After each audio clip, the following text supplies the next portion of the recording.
And here we go. This is C Rishabh रोरा, आपका mentor for CA foundation accounts. कैसे हो बच्चों? Are we done with lecture number 1 and 2? Lecture number 1 और 2 हो गया क्या बेटा? पक्का?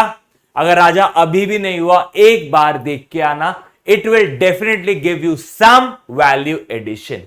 ये मेरा one of the favourite chapter है, लेक्चर नंबर 3, बिकॉज यहां पे एक टॉपिक है जो मैं बहुत शिद्दत से डिस्कस करता हूं कि आखिर ऐसे कौन से प्रिंसिपल्स है जिसके around depreciation and provision for depreciation revolve करते हैं। अगर आपको पता है ऐसे कौन से प्रिंसिपल्स है जिसके around depreciation and provision for depreciation revolve करते हैं, कमेंट सेक्शन में अब भी डाल देना बेटा। क्लियर? आई विल सी किसका सबसे पहले आंसर आया है। क्लियर है क्या? अब what are the topics that we will discuss?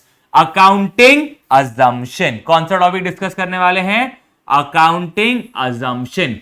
अब सर आपने यहां पे कंसेप्ट तो लिखा है, बट बेटा कंसेप्ट का अगर आप ब्रेकअप करोगे तो ये होते हैं अजम्पशन फॉर मी और दूसरे होते हैं प्रिंसिपल्स। सर तो ऊपर आप पहले अजम्पशन पढ़ा रहे हो? यस बेटा। और नीचे मैं क्या पढ़ा रहा हूं आपको? प्रिंसिपल्स। क्लियर? और तीसरा my favourite, but I will discuss on the latter part. Sir सबसे पहले आप मुझे यह फर्क समझाइए कि assumption एंड प्रिंसिपल में फर्क क्या होता है।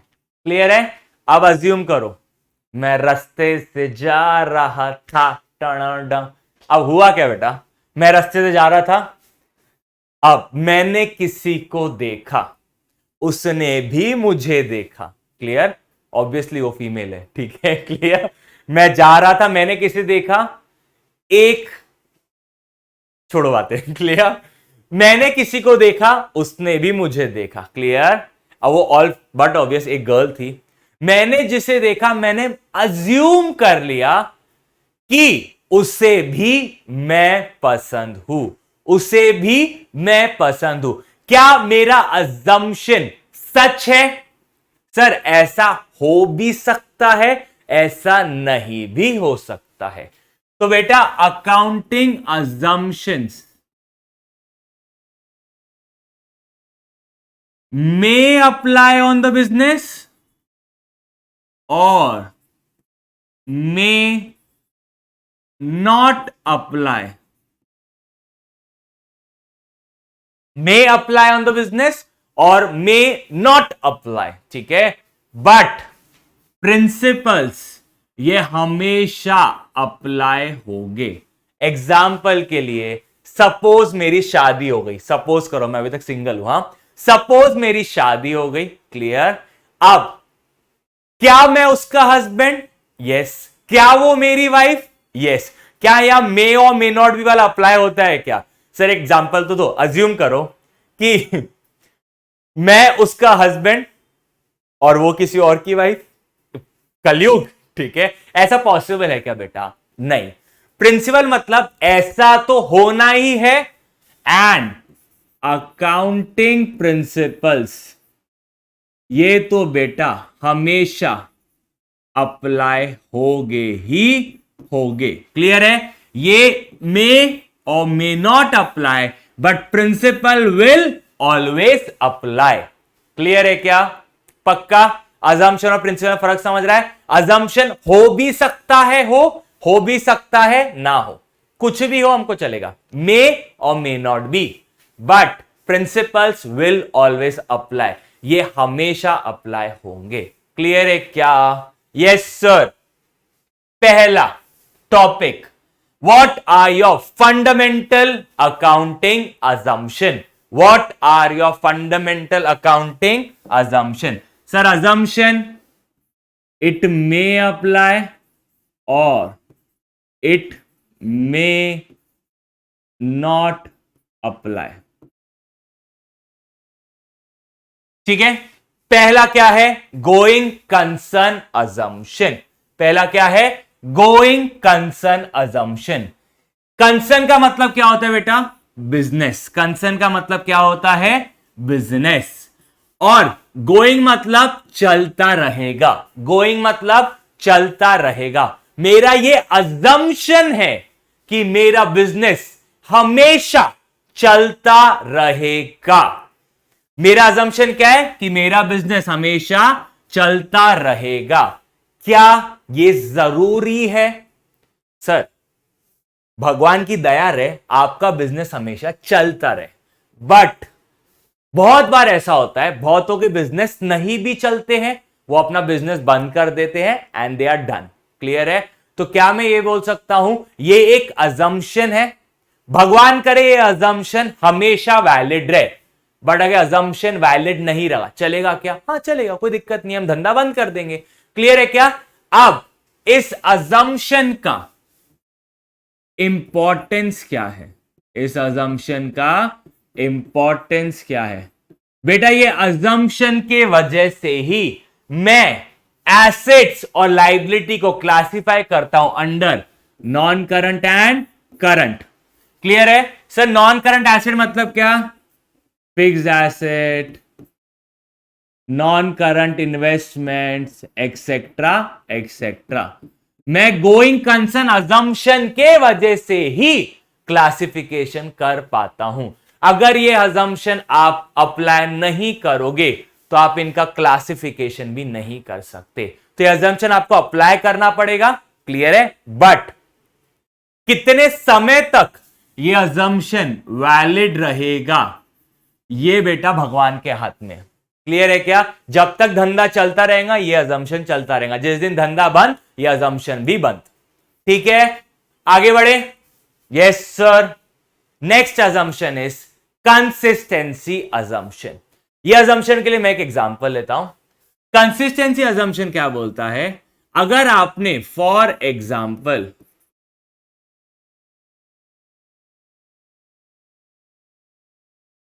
WDV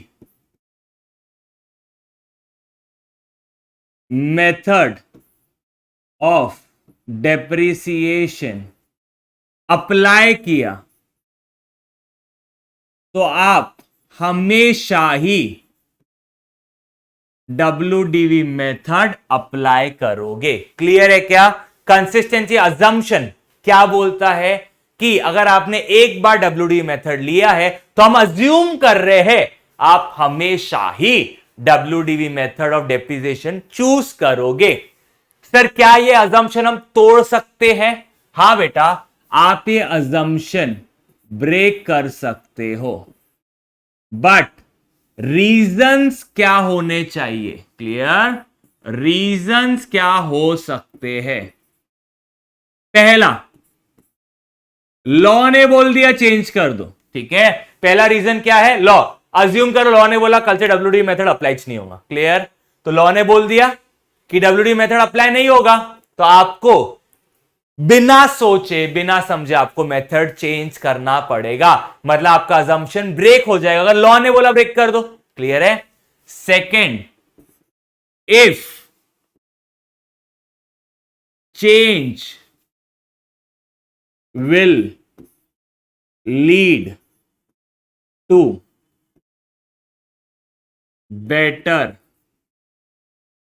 disclosure of financial statement।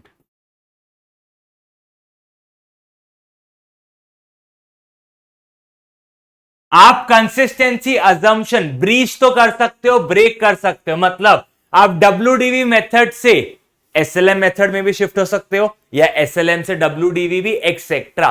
But reason बेटा या तो लॉ बोले आपको या वो चेंज से financial statement will give better disclosure. Clear है क्या बेटा? पक्का? For sure? Yes sir. आगे, अक्रूवल अजम्पशन। बेटा ये वो अजम्पशन है जिसके वजह से आपकी जर्नल एंट्री बहुत दिक्कत में गई थी। आपके 11th में। क्लियर है? ये अजम्पशन क्या बोलता है कि भाई साहब, अगर आपने किसी आदमी को पेमेंट कर दिया या आप उसे पेमेंट करने वाले हो, तो इन शॉर्ट मैं लिख सकता हूं, अगर आपने किसी आदमी को अमाउंट पे कर दिया दैट इज पेड, या आप किसी आदमी को पैसे देने वाले हो फ्यूचर में, क्लियर, दैट इज पेएबल, या आपको पैसा मिल चुका है दैट इज रिसीव्ड, या पैसा मिलना बाकी है दैट इज रिसीवेबल। इन चारों ही केसेस में आपको जर्नल एंट्री पास करनी पड़ेगी। बट कंडीशन क्या है बेटा?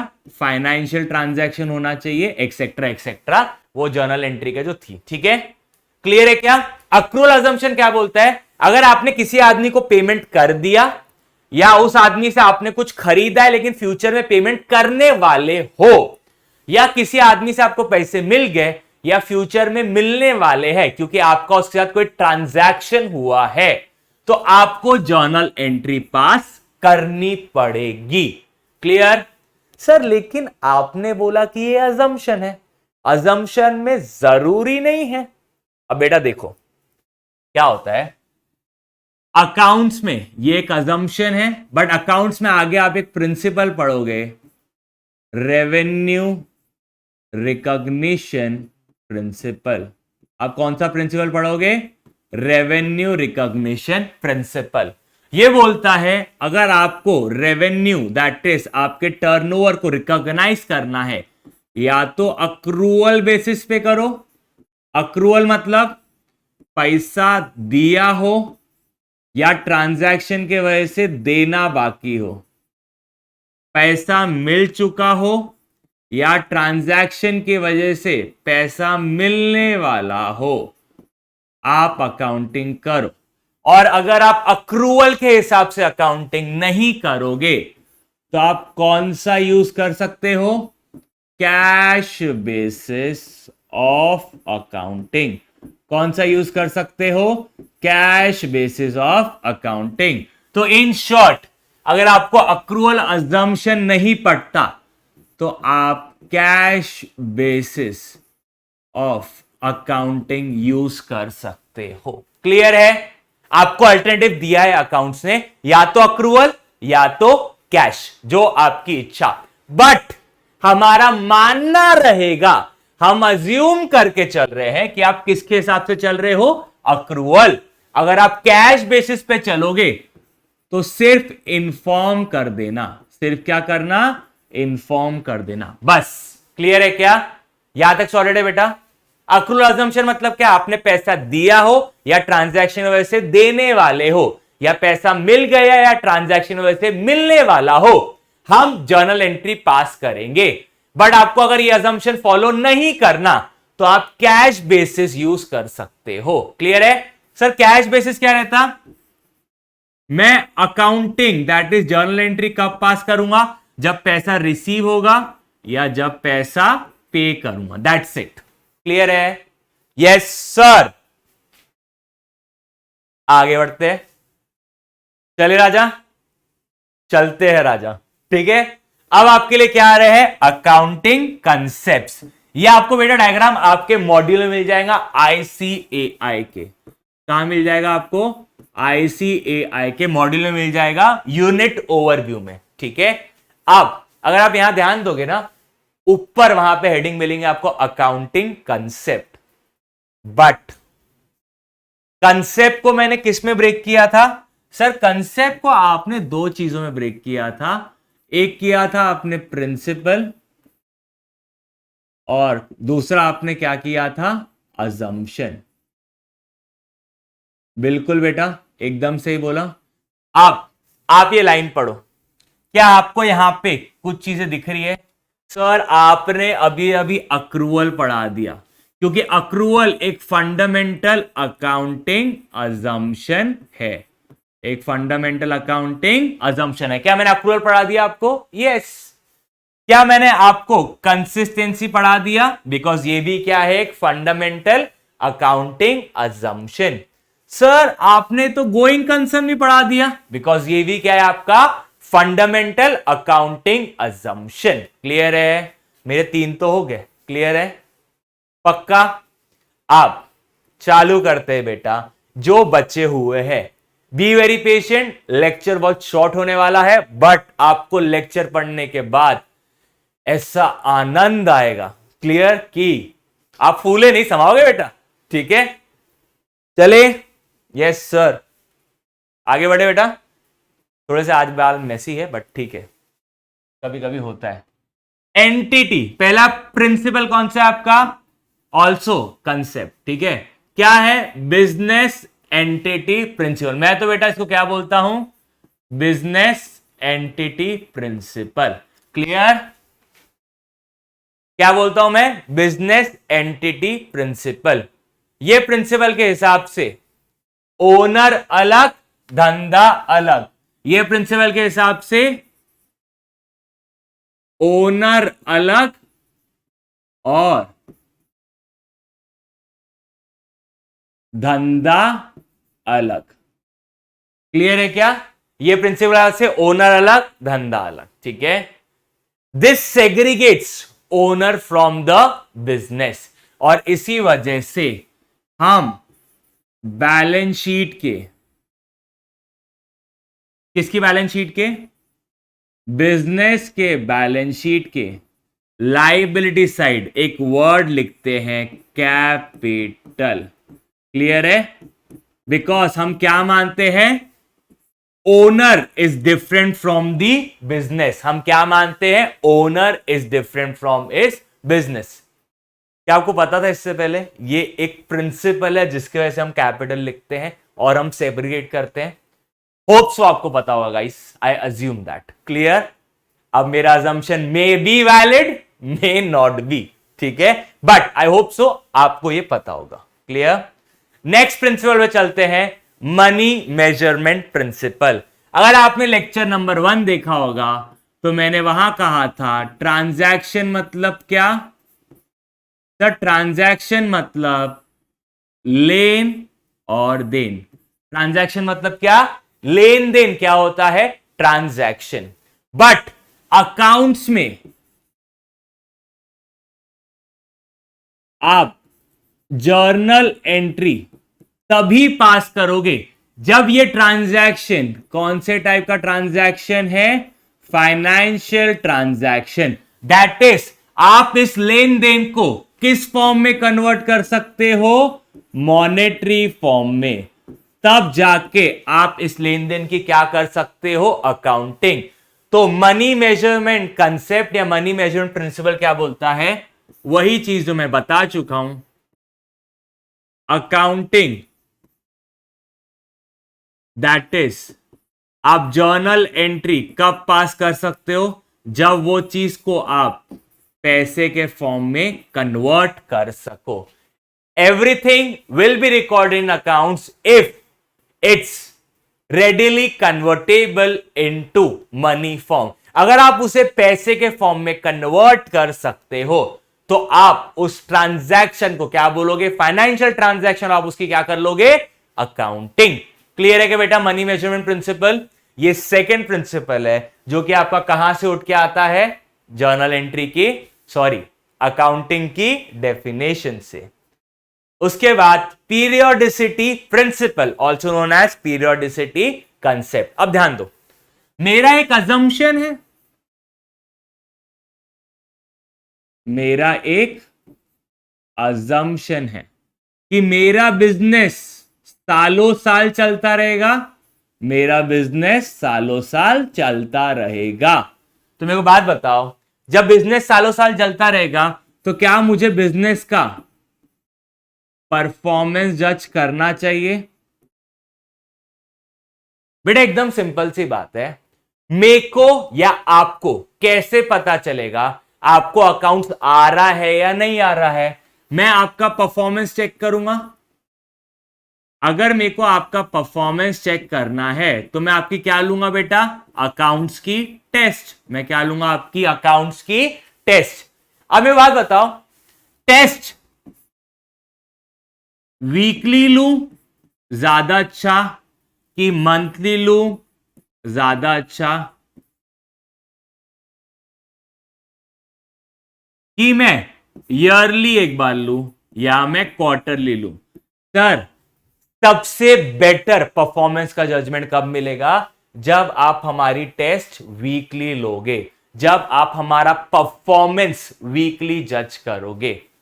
तो मैंने क्या किया है बेटा, आपके साल भर के टेन्योर को छोटे छोटे छोटे छोटे वीकली टेस्ट में ब्रेक कर दिया, ताकि मैं आपका परफॉर्मेंस जज कर सकूं। तो अकाउंट्स भी वही बोलता है बेटा, भले ही आपके धंधे की लाइफ सदाबहार है, बट धंधे का परफॉर्मेंस जज करने के लिए पूरी लाइफ को छोटे छोटे सालों में बांट दो। क्लियर है? छोटे छोटे सालों में बांट दो। सर, छोटे छोटे सालों में क्या होता है, छोटे छोटे टाइम में बांट दो। क्लियर है? In small time frames. Clear है?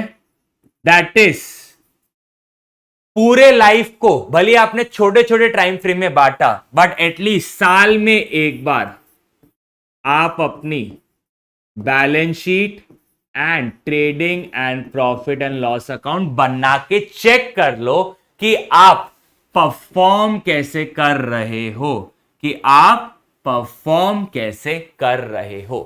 पीरियोडिक प्रिंसिपल सिंपल बोलता है बेटा, वापस से रिपीट कर रहा हूं, भली धंधे की लाइफ सदाबहार है, बट अगर आपको धंधे का परफॉर्मेंस जज करना है तो पूरे लाइफ को small small small small small small टुकड़ों में ब्रेक करते चलो और धंधे को लार्ज बनाते चलो। क्लियर है क्या?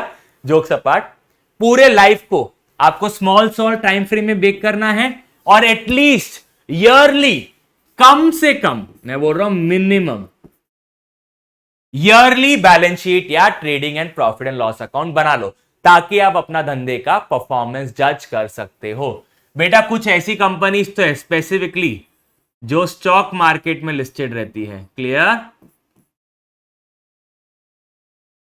जो अपना फाइनेंशियल स्टेटमेंट क्वार्टरली बनाती है। क्या बनाती है? क्वार्टरली फाइनेंशियल स्टेटमेंट, ताकि वो इन्वेस्टर्स को बता सके कि हमने पूरे साल भर के पीरियड को और छोटे टुकड़ों में ब्रेक करके अपना परफॉर्मेंस बता रहे हैं। क्लियर है क्या बेटा? Are we clear with periodic principle? पूरे लाइफ को छोटे टुकड़ों में ब्रेक करो ताकि आप परफॉर्मेंस जज कर पाओ। किसका? बिजनेस का। नेक्स्ट आगे बढ़ते हैं, मैचिंग प्रिंसिपल, मिलाप प्रिंसिपल। क्लियर है? अब मैचिंग प्रिंसिपल बहुत ही सिंपल प्रिंसिपल है। ये क्या बोलता है बेटा, अगर आपने एग्जाम्पल के लिए प्रॉफिट एंड लॉस अकाउंट बनाया, आपने डेबिट साइड एक्सपेंस डाला और आपने क्रेडिट साइड इनकम डाला। क्लियर? डेबिट साइड एक्सपेंस डाला एंड क्रेडिट साइड इनकम डाला। क्लियर है? अब मैचिंग प्रिंसिपल क्या बोलता है, अगर आपने डेबिट साइड एक साल का खर्चा डाला है तो इनकम भी कितने साल की रहनी चाहिए? एक ही साल की। अगर आपने डेबिट साइड खर्चा एक साल का डाला है तो इनकम भी कितने साल की रहनी चाहिए? एक साल की। अगर आपने 3 महीने का खर्चा डाला है तो इनकम भी कितनी रहनी चाहिए? 3 महीने की। That is, income should be matched with expense. आप ऐसा कभी नहीं कर सकते बेटा कि यहां पे आपने 2 साल के खर्चे डाले और यहां पे सिर्फ आप 1 साल की इनकम दिखा रहे हो। ऐसा कभी नहीं हो सकता। क्लियर है? और इसी मैचिंग प्रिंसिपल के वजह से कुछ अकाउंट्स डिराइव हुए, like prepaid expense,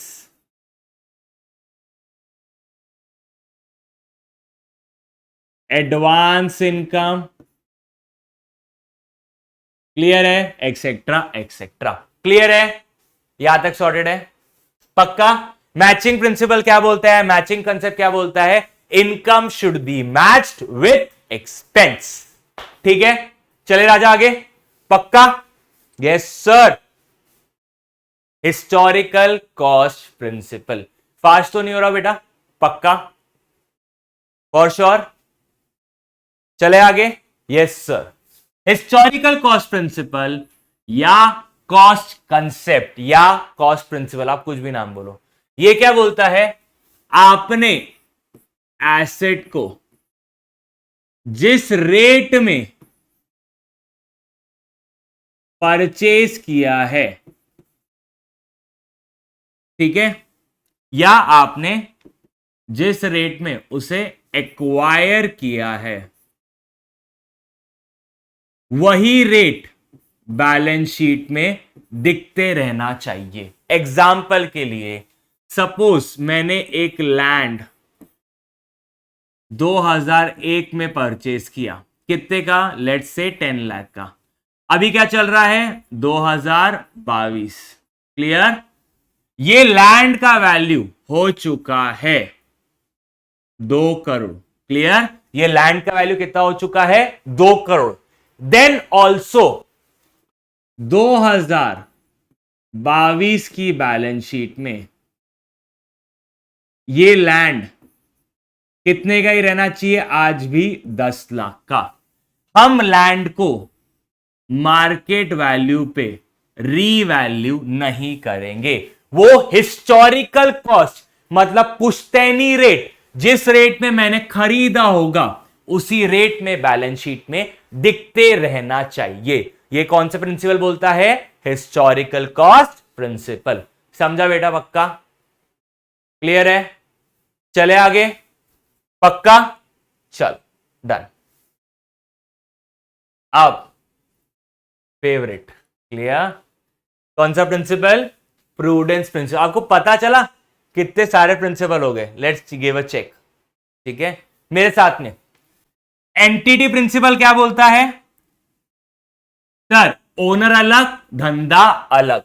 money measurement क्या बोलता है, सर मनी मेजरमेंट प्रिंसिपल बोलता है कि अकाउंट्स में जब तक कोई चीज पैसे के फॉर्म में कन्वर्ट नहीं होती तब तक आप उसकी अकाउंटिंग नहीं करोगे। पीरियोडिसिटी प्रिंसिपल क्या बोलता है, अगर आपको अपने धंधे का परफॉर्मेंस जज करना है तो भले ही धंधा गोइंग कंसर्न में हो, बट आप पूरे लाइफ को छोटे छोटे छोटे टुकड़ों में ब्रेक करोगे, minimum yearly balance sheet and profit and loss account बना लो। मैचिंग प्रिंसिपल क्या बोलता है, income should B match with the expense. अगर आपने 1 साल की इनकम डाला है तो 1 साल का खर्चा।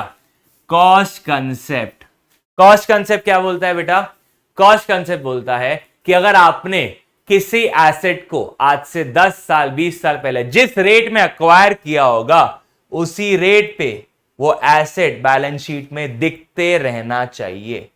ठीक है, अब कंजर्वेटिज्म ऑब्लिक प्रूडेंस प्रिंसिपल। ठीक है, ये प्रिंसिपल क्या बोलता है कि फ्यूचर के एंटीसिपेटेड लॉसेस को आज ही रिकॉग्नाइज कर लो। फ्यूचर के एंटीसिपेटेड लॉसेस को आज ही रिकॉग्नाइज कर लो, बट फ्यूचर की एंटीसिपेटेड इनकम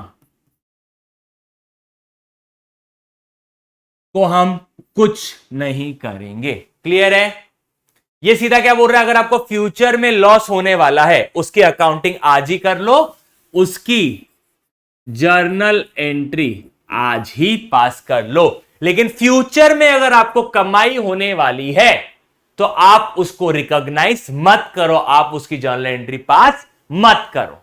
क्लियर है क्या, समझा बेटा, कंजर्वेटिज्म और प्रूडेंस प्रिंसिपल।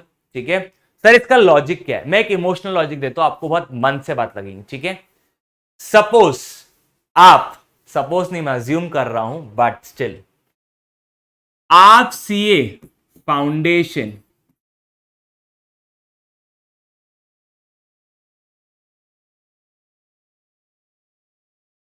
दिसंबर 22 वाले अटेम्प्ट में पास होने वाले हो, ऐसा आपके मन को पता चल गया, आपको लग रहा है कि मैं दिसंबर 22 में निकल जाऊंगा एग्जाम देने के बाद, post your examination.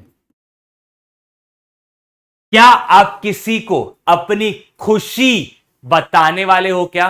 Will you share your happiness with anyone?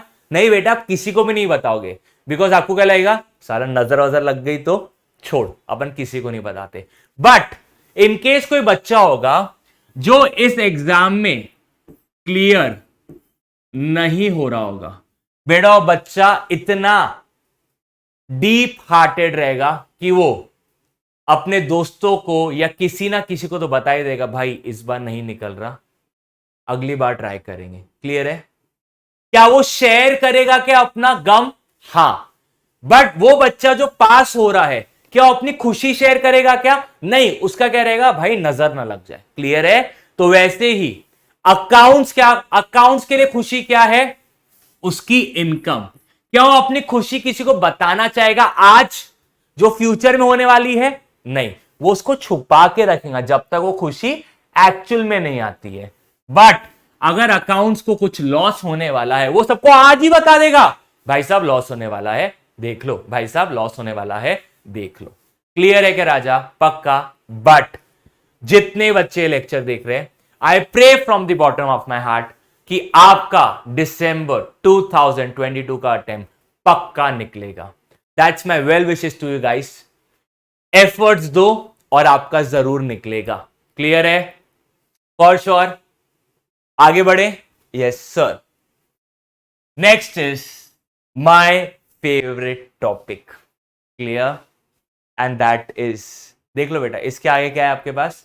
Dual aspect. सब पहले ड्यूल एस्पेक्ट खत्म कर लेते हैं, ठीक है? चलो आप बोलते हो तो पहले हम ड्यूल एस्पेक्ट खत्म कर देते हैं, ठीक है? पक्का खत्म किया जाए? Yes sir. क्लियर? मैं उसको स्लाइड्स अरेंज कर दूंगा, अब भी अरेंज कर देते, उसमें क्या है।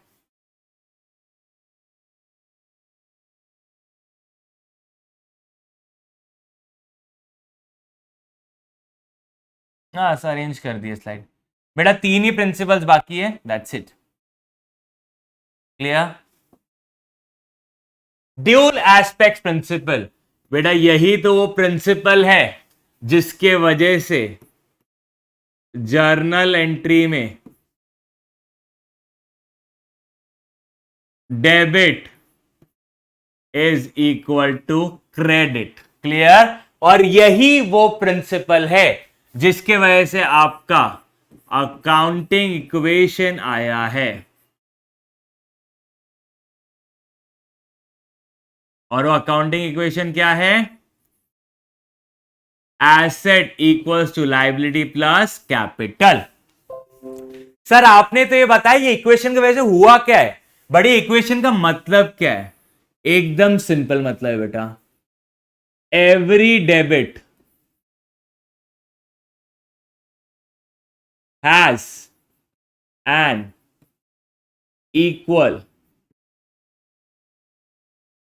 equal and opposite credit. Every debit has an equal and opposite credit. मतलब डेबिट में जो वैल्यू रहेगी उसका total will always be equal to credit का वैल्यू। क्लियर है dual aspect? Every debit has an equal and opposite credit.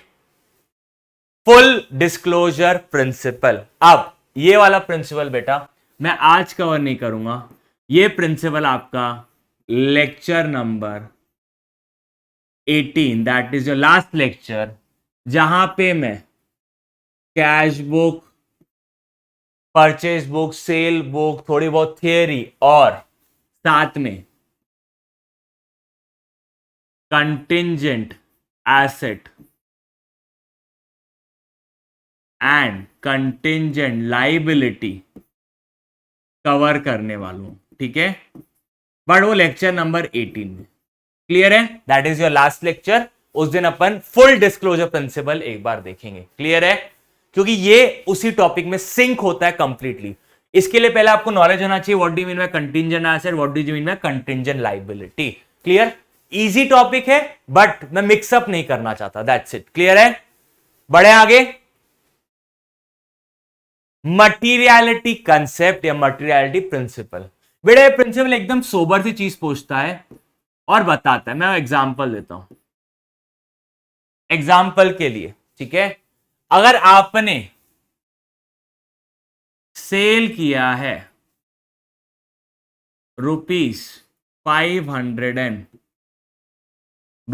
₹500 और 10 पैसे, that is ₹500 and 10 पैसे का। क्लियर? आपने इतने का माल बेच दिया। मटेरियल प्रिंसिपल क्या बोलेगा कि भाई साहब इस अमाउंट की रिकॉर्डिंग कितने रुपए पे होनी चाहिए? ₹500, बिकॉज दिस 10 पैसा is not that material. Clear है? क्लियर है यहां तक? अब अगर इतना समझा तो मेरे को एक डेप्थ में इसके एग्जांपल समझाना है। क्लियर? पहली बात मटेरियल प्रिंसिपल थ्योरी में लिखा देता हूं। दिस प्रिंसिपल, मटेरियलिटी क्या है? इंफॉर्मेशन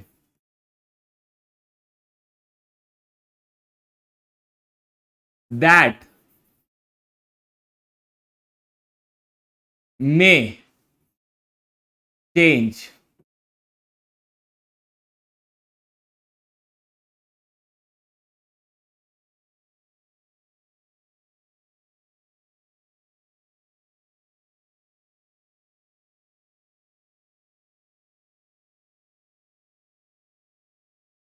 ठीक है।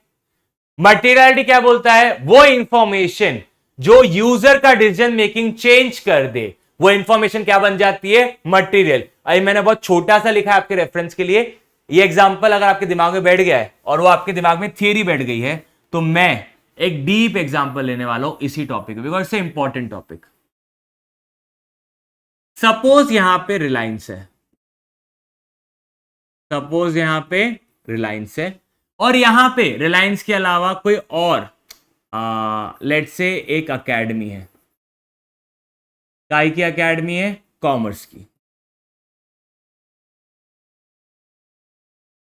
अज्यूम करते हैं कि रिलायंस का साल का टर्नओवर है, अज्यूम क्या, मेरे को पता नहीं है कितना है, but let's say 10,000 crore.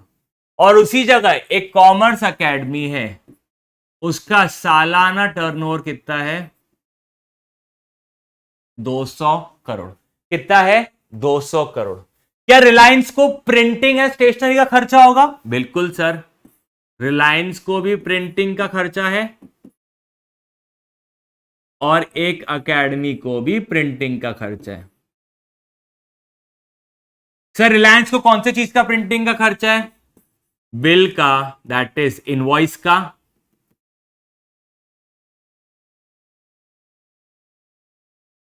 Invoice हो गए, फिर उसके डॉक्यूमेंट्स हो गए, इन सब का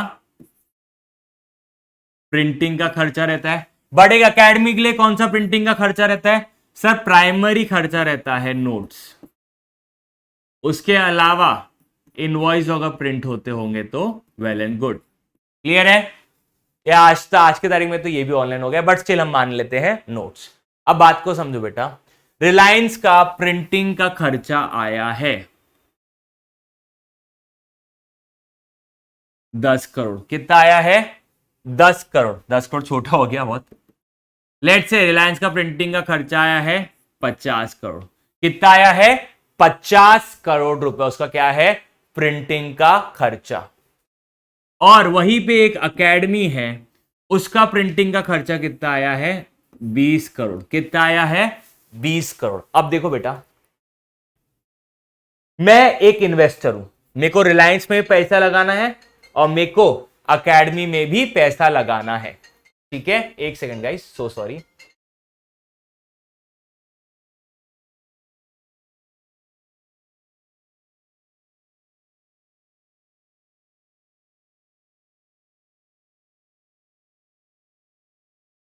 yes, so sorry guys.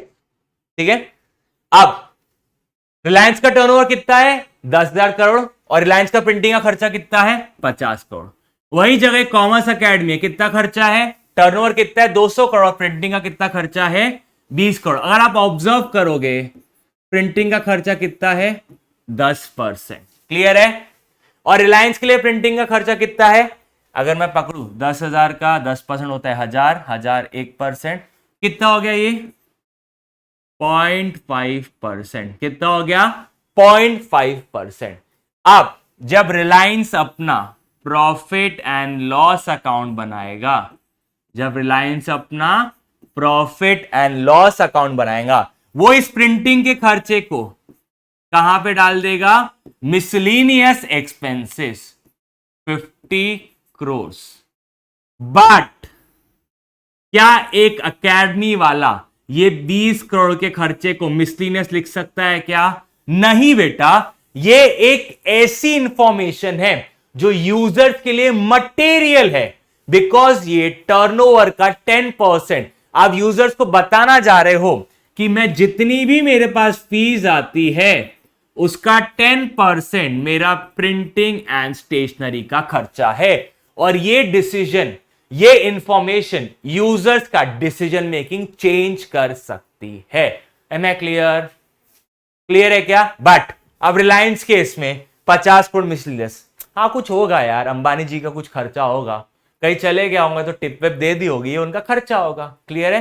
But 20 crore printing का खर्चा, पागल वागल हो गया क्या? मैं बोल सकता हूं आवाज में दम आ गया या आवाज में चेंजेस आ गए, बिकॉज इन्वेस्टर का कॉन्शियस यहां पे ज्यादा है और यहां पे कम है। जबकि ये अमाउंट 50 करोड़, ये अमाउंट कितना है 20 करोड़। अमाउंट भली ज्यादा है बट ये रिलायंस के टर्नओवर के सामने इतना छोटा है कि ये इमटेरियल हो जाता है और ये इंफॉर्मेशन मटेरियल हो जाती है, बिकॉज ये इंफॉर्मेशन यूजर्स का डिसीजन मेकिंग चेंज कर सकती है।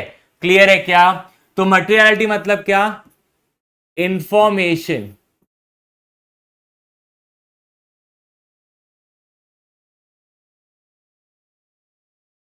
दैट अफेक्ट्स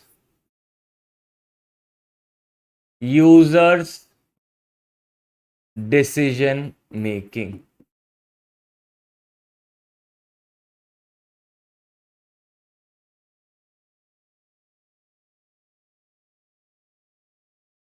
क्लियर है बेटा? पक्का? होप सो आपको ये समझा होगा।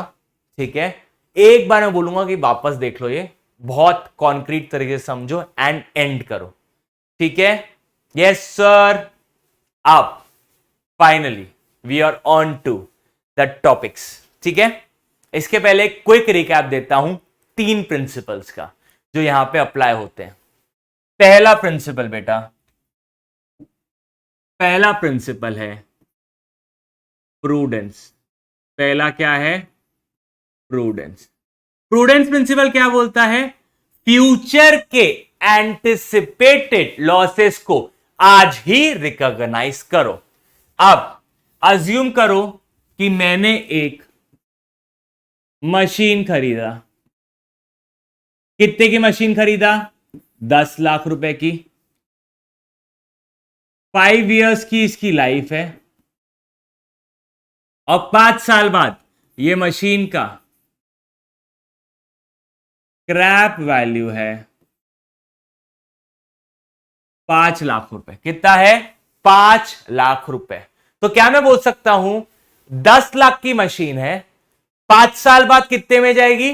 5 लाख में। ठीक है, कहीं ना कहीं 5 लाख, एक्चुअली आपको कंफ्यूजन ना हो, उसको 5 लाख को हम चेंज कर देते। क्रैप वैल्यू कितनी है? 4 लाख। तो कहना है इससे कहीं ना कहीं फ्यूचर में एक लॉस होने वाला है और वो लॉस कितना है? 6 लाख रुपए का। वो लॉस कितना है? 6 लाख रुपए का। तो प्रूडेंस प्रिंसिपल क्या बोलेगा? 6 लाख रुपए debit today in profit and loss account.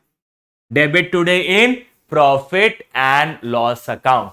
अब जैसे प्रूडेंस ने ऐलान कर दिया कि ये 6 लाख रुपए प्रॉफिट एंड लॉस अकाउंट में डेबिट कर दो, प्रूडेंस का बड़ा भाई आ गया। प्रूडेंस भैया, बड़ा भाई भैया बोलता क्या, अरे नहीं बेटा अभी समझो बात को, क्लियर भाई साहब समझो। मैंने पूरी दुनिया को कमिटमेंट दिया है, अब कौन आया है, मैचिंग प्रिंसिपल। मैंने पूरी दुनिया को कमेंट और वादा दिया है कि इनकम मैं मैच करके रखूंगा हमेशा, किससे, एक्सपेंस से। अगर 1 साल की इनकम है तो मैं 1 ईयर का एक्सपेंस या 1 ईयर का लॉस ही पकड़ूंगा। ये मैंने भैया या भाई साहब जवाब दिया है, जवाब नहीं जवाब दिया है। क्या दिया है, जवाब, जवाब जबान, क्लियर है। मैं भी तुम्हारे चक्कर में गलत गलत बोल दिया, ठीक है। मैचिंग प्रिंसिपल क्या बोलते हैं प्रूडेंस को, देख भाई मैंने गांव को जबान दी है, मैं तेरा बड़ा भाई या छोटा भाई जो तू पकड़, मैंने गांव को जबान दी है कि मैं इनकम को किससे मैच करके दूंगा, एक्सपेंस से। तू बोल रहा है 6 लाख रुपए ऐसी डाल दो। अब मैचिंग देखो प्रूडेंस को कैसे समझा रहा है। तेरा एंड में इंटेंशन क्या है कि 6 लाख रुपए टोटल डेबिट होना चाहिए। कहां पे डेबिट होना चाहिए, प्रॉफिट एंड लॉस अकाउंट में, ठीक है। तेरा तो ये इंटेंशन है, क्लियर है, कि टोटल कितना डेबिट होना चाहिए, 6 लाख रुपए। कहां पे, प्रॉफिट एंड लॉस अकाउंट में। एक काम करते हैं ना, ये 6 लाख को 5 टुकड़ों में कर देते हैं, बिकॉज क्योंकि 5 साल मशीन यूज होगी तो ये लॉस क्या 1 साल का है, क्या ये 5 साल का लॉस है, क्लियर है। तो हम एक काम करेंगे, हम ये जो टोटल लॉस है उसको हर साल डिवाइड करके 1,20,000 पर एनम डेप्रिसिएशन के नाम से कहां लिखेंगे, प्रॉफिट एंड लॉस अकाउंट। अब इस चक्कर में प्रूडेंस और मैचिंग दोनों क्या बन गए, भाई भाई, दोनों क्या बन गए, भाई भाई, क्लियर। अब यहां पे एंट्री क्या पास हुई है बेटा, ध्यान दो, एंट्री क्या पास होंगी, जब मैंने मशीन खरीदा तो एंट्री क्या थी, मशीन अकाउंट डेबिट, सबको दिख रहा है बेटा, मशीन अकाउंट डेबिट। थोड़ा सा स्पेस इशू आ रहा है मेरे को, तो थोड़ा स्प्रेडेड लिख रहा हूं ना। चलो ठीक है, देखते हैं, ट्राई करते हैं। एंट्री क्या होगी, मैं मशीन को एम लिख दूं, नहीं तुम्हारे लिए पूरा लिख देते हैं, मशीन अकाउंट डेबिट कितना, 10 लाख। अज्यूम करो मैंने बैंक के थ्रू खरीदा था पेमेंट करके, तो टू बैंक अकाउंट कितना, 10 लाख, क्लियर है। अब सेकेंड एंट्री, प्रूडेंस के हिसाब से 6 लाख जाना चाहिए, बट प्रूडेंस को किसने मना लिया, मैचिंग ने, कि हम एक काम करते हैं ये 6 लाख को 5 साल में डिवाइड करते हैं और हर साल कितना, 1,20,000, 1,20,000, 1,20,000, 1,20,000 डालेंगे। तो फर्स्ट ईयर के एंड में एंट्री क्या होगी, depreciation account debit to machine account कितना, 1.2 लाख, 1.2 लाख, क्लियर है।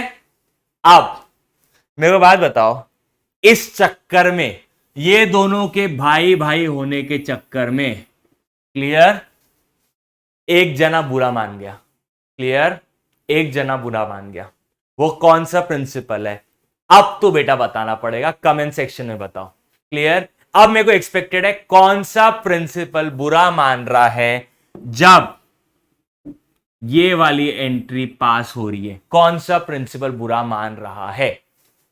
Tick tick 1, tick tick 2, tick tick 3, 4, 5, tick tick 6, 7, 8, 9, 10, clear. The answer is historical cost principal.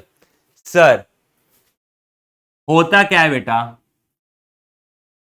Prudence अपने जगह सही है, प्रूडेंस क्या बोलता है? फ्यूचर के लॉस को आज ही रिकॉग्नाइज कर लो। क्लियर है? मैचिंग क्या बोलता है? हम इस लॉस को, क्योंकि मशीन की लाइफ 5 साल है, तो हम इस लॉस को 5 साल में डिवाइड कर देंगे। 1,20,000, 1,20,000, 1,20,000। बट यहां पे एक एंट्री पास हो जाती है, depreciation account debit to machine account. अब जैसी ये एंट्री पास हुई, हिस्टोरिकल कॉस्ट प्रिंसिपल के आंखों में आंसू आ गए, बोले मेरे साथ ये ऐसे ही करते। कुछ नहीं, ध्यान दो यहां पे, ठीक है? मैं कोई रो ही ना, ये लोग मेरे साथ ऐसे ही करते। क्लियर है? हिस्टोरिकल कॉस्ट ने क्या बोला था? भाई देखो यार, मैंने भी तो गांव में बोला है ना यार, कहीं ना कहीं, कि बैलेंस शीट में जिस रेट पे आपने एसेट खरीदा है उसी रेट पे आप दिखाओ। अब तो यार अटक गया ना? क्लियर है? अब आया बेटा आपकी जिंदगी में एक नया फंडा। वो फंडा क्या है? Provision for depreciation. पहली एंट्री, आपने मशीन खरीदा तो कोई दिक्कत, कोई भी प्रिंसिपल के हिसाब से कोई दिक्कत नहीं। Machine account debit to bank account. कितना? 10 लाख, 10 लाख। क्या प्रूडेंस को दिक्कत है और मैचिंग को दिक्कत है जब हम डेप्रिसिएशन अकाउंट डेबिट करेंगे? बिल्कुल दिक्कत नहीं है। Depreciation account debit 1.2 lakh. But अगर आप मशीन अकाउंट लिख देते हो तो हिस्टोरिकल को दिक्कत हो जाती है, तो हमने मशीन के बदले क्या लिख दिया? To provision for depreciation account. हमने क्या लिख दिया? Provision for depreciation account. अब इसके वजह से क्या हुआ? मशीन में 10 लाख का 10 लाख ही दिख रहा, डेप्रिसिएशन भी चले गया 1.2, और मशीन का वैल्यू कम भी नहीं हुआ। तो अगर मैं सिर्फ प्रूडेंस और मैचिंग को लेके चलूं तो मेरा बैलेंस शीट में मशीन का वैल्यू कितना दिख रहा है? 8.8 लाख। बट अगर मैं हिस्टोरिकल कॉस्ट को भी इज्जत दे दूं और हिस्टोरिकल कॉस्ट को भी संभाल लूं तो मेरी बैलेंस शीट में मशीन कितने की दिख रही है? 10 लाख। और डिस्क्लोजर पर्पस के लिए प्रोविजन हालांकि आता है credit side, but disclosure purpose के लिए मैं उसको कहां लिख रहा हूं? मशीन में से माइनस करके।